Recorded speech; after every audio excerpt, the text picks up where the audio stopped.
Most Viking sailors spent their nights sleeping on top of their own luggage. It's a flat, unremarkable detail of maritime life that sounds more like a minor inconvenience than a survival strategy. But when you are sitting in an open-hulled oak vessel in the middle of the North Atlantic, that wooden chest is the only thing separating your warm torso from a thin layer of freezing bilge water and a very cold ocean. Why did a culture capable of building the most advanced naval technology of their era refuse to build a simple roof over their heads? How does a human being maintain a core temperature of 98 degrees when they are being pelted by horizontal sleet and saltwater spray for weeks at a time? Is it possible that the image we have of the iron-tough, half-naked warrior is a complete fabrication necessitated by the brutal physics of the sea? And if they didn't have the luxury of a roaring fire on deck, what was the actual biological engine that kept them from freezing into statues before they ever saw the English coast? To answer those questions, we have to stop looking at the Vikings as warriors and start looking at them as elite thermal engineers who traded every ounce of comfort for a single, deadly advantage. You might assume that the lack of a cabin on a Viking longship was a sign of primitive design, a failure to imagine a better way to live at sea. On the contrary, the open hull was a deliberate and sophisticated trade-off that prioritized speed and stability over human comfort. Ships like the Skaldalef II, a nearly 30-meter-long warship found in Roskilde Fjord, were designed to flex with the waves rather than fight them. This clinker construction made the ships incredibly fast, but it also meant they were essentially giant, open-air bathtubs. There was no below decks in the modern sense. The space beneath the floorboards was filled with ballast stones and whatever seawater had managed to leak through the seams. If you built a heavy wooden cabin on top of such a flexible, shallow draft vessel, you would raise the center of gravity and turn a sleek raiding machine into a top-heavy death trap that would capsize in the first serious gale. The Vikings weren't choosing to be miserable, they were choosing to stay upright. This left the crew entirely exposed to the elements, meaning their only defense against the cold was the clothing they wore and the food they burned. A heavy fur cloak seems like the obvious solution to a sub-zero wind, but in the reality of a working ship, fur was often a liability. While it is true that fur provides incredible insulation when dry, it becomes a heavy, sodden mess the moment it is hit by a wave. Once saturated, fur takes days to dry and loses almost all of its ability to trap heat. This brings us to the real hero of the Viking Age, wool. The Scandinavians didn't just wear wool, they engineered it. They used a specific breed known as the Old Norwegian sheep, or Gammelnorsk sow, which possessed a unique double-layered coat. The outer layer, called the tog, was long, coarse, and hair-like, designed to shed rain and spray like a thatched roof. Beneath that was the thell, a soft, curly underwool that trapped pockets of air. When woven into a dense fabric called wadmal, this material became the Viking equivalent of high-tech Gore-Tex. It was remarkably water-resistant due to the high concentration of lanolin, a natural sheep tallow that repels moisture. Dr. Elizabeth Wayland Barber, a leading authority on ancient textiles, has noted that a properly prepared woolen cloak could withstand hours of heavy rain before the wearer felt a single drop of moisture on their skin. You might think that once the wool finally got wet, the game was over and hypothermia was inevitable. However, wool has a chemical property that feels almost like magic. It generates heat when it absorbs moisture. This is known as the heat absorption. As wool fibers take in water vapor, the physical reaction actually releases a small amount of thermal energy, which can keep a damp garment a few degrees warmer than the surrounding air. More importantly, wool doesn't collapse when wet. Unlike linen or cotton, which flatten out and lose their insulating air pockets the moment they get damp, the crimped structure of wool fibers maintains its loft. This allowed a Viking sailor to stay functional even after taking a wave over the gunwale. They weren't staying dry, they were staying warm-wet, a state where the body's own heat is trapped within a layer of damp but insulating fabric. It wasn't comfortable, but it was survivable. This reliance on wool created a massive industrial demand that we often overlook in favor of stories about swords and axes. To fully rig and clothe the crew of a single large longship, it is estimated that you would need the wool from over 200 sheep. The labor involved in shearing, cleaning, spinning, and weaving that much material was astronomical. A single sail for a ship like the Sea Stallion from Glendalough required roughly 200,000 meters of yarn. This meant that the ability of a Viking crew to survive a freezing voyage was directly tied to the productivity of the women back home at the loom. If the weave was too loose, the wind would cut through it. If the lanolin was washed out too thoroughly, the rain would soak in. The survival of the crew was a collective effort of chemistry and craftsmanship long before the ship ever tasted salt. If the torso was protected by wadmal, you might wonder how they prevented their hands and feet from becoming decorative blocks of ice. The solution wasn't knitting, which hadn't been invented yet, but a technique called nail binding. Using a single large needle made of bone or wood, they looped yarn into a thick, non-raveling fabric. This created mittens and socks that were far denser and more durable than modern knitted versions. A key advantage of nail binding was that if you snagged a mitten on a rough hemp rope and tore a hole in it, the whole garment wouldn't unravel. You could simply keep working. Archaeologists have found these thick, felted mittens in sites across the Viking world, often showing signs of heavy repair. To protect their feet, they would often stuff their leather shoes with dried moss or hay, creating a replaceable layer of insulation that could be swapped out once it became too damp to function. A thick cloak and heavy socks are useless, however, if the body underneath them isn't producing enough heat to trap. To understand how they stayed warm, we have to look at the Viking ship as a giant, human-powered furnace. During a 2004 experimental voyage of the Sea Stallion, a reconstruction of a Viking warship, researchers from the Viking Ship Museum in Roskilde monitored the physical state of the crew. They found that even in relatively mild summer conditions in the North Sea, the sailors needed to consume between 4,000 and 6,000 calories a day just to maintain their body temperature and energy levels. In cold conditions, the human body undergoes vasoconstriction, pulling blood away from the skin and extremities to protect the core. To fight this, the Vikings fueled themselves with a diet heavy in fats. They carried barrels of s'more, or salted butter, dried fish, and fatty meats like cured pork. Fat provides 9 calories per gram, more than double the energy of proteins or carbohydrates, making it the perfect fuel for a biological heater. It's easy to imagine that the Vikings were simply tougher than modern humans, possessing some genetic resistance to the cold. But the Sea Stallion experiment proved that the opposite was often true. The modern crew members, equipped with synthetic base layers and high-calorie rations, still struggled with cold diuresis, a condition where the body, in an attempt to reduce blood volume and save energy, forces the kidneys to overproduce urine, leading to rapid dehydration. Dehydration makes the blood thicker and harder to pump, which in turn makes you feel even colder. The Vikings countered this not with a secret genetic mutation, but with a disciplined culture of constant movement. A longship was a crowded, busy environment. When they weren't rowing, they were bailing water, trimming the sail, or shifting ballast. This physical labor acted as a mechanical heat source. A man rowing at a steady pace is generating massive amounts of metabolic heat, often enough that he would have to shed his outer layers to avoid sweating. You might think that sweating would be a sign of success in the fight against the cold.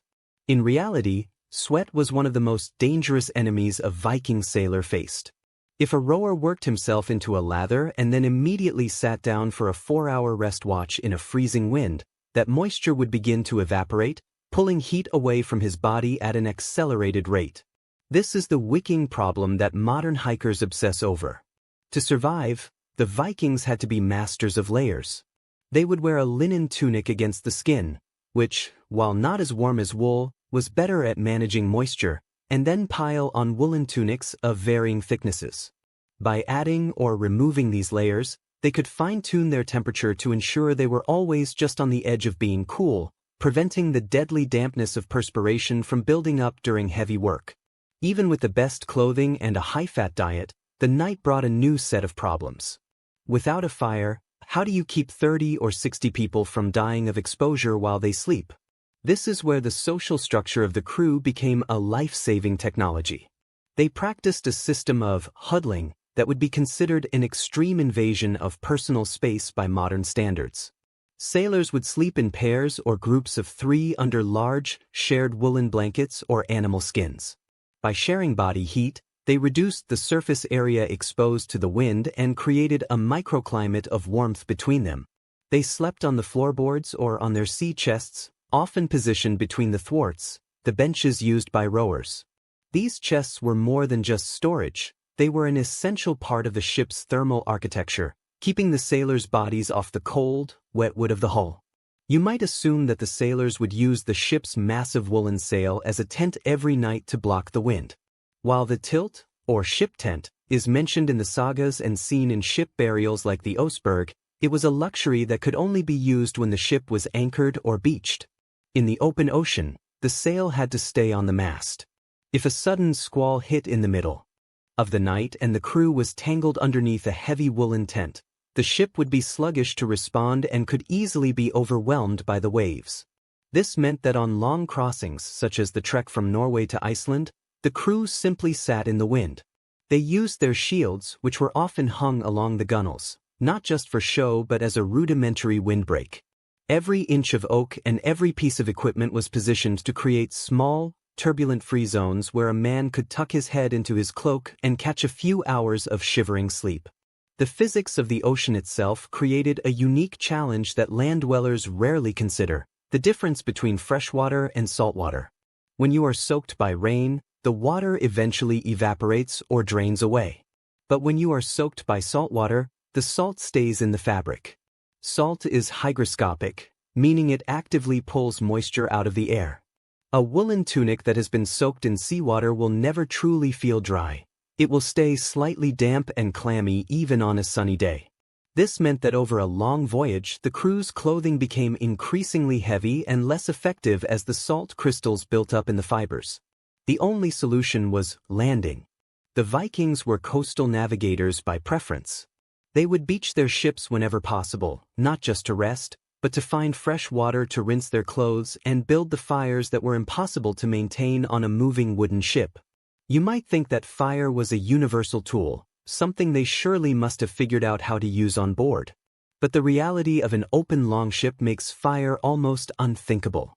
The hull was treated with highly flammable pine tar to keep it watertight.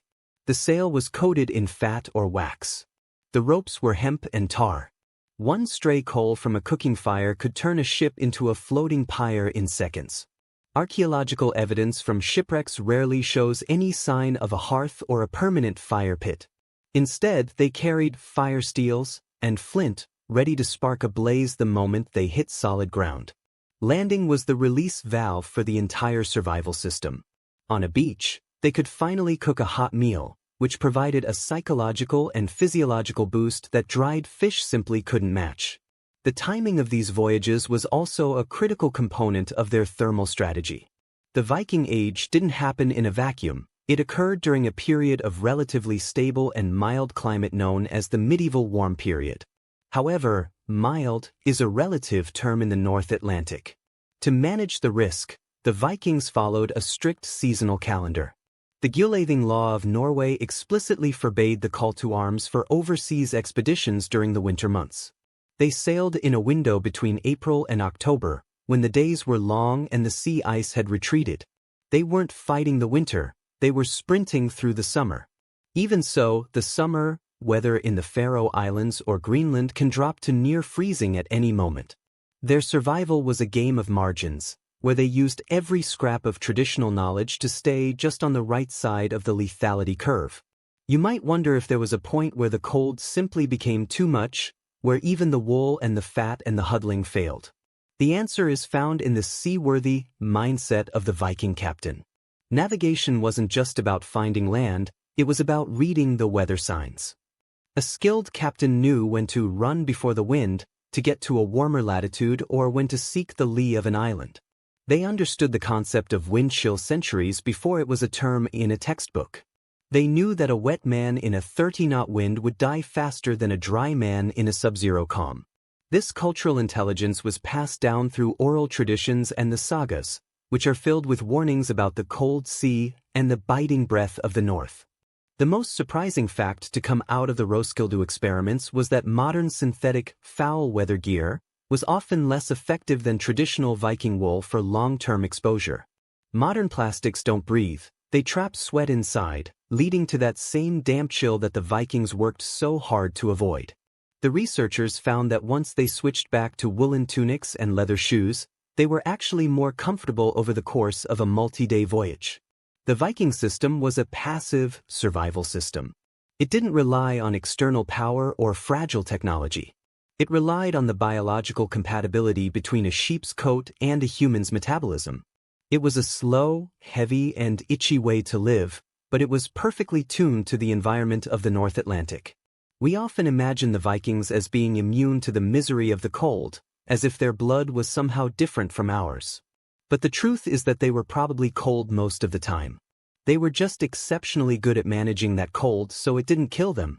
They understood that warmth isn't something you have, it's something you do.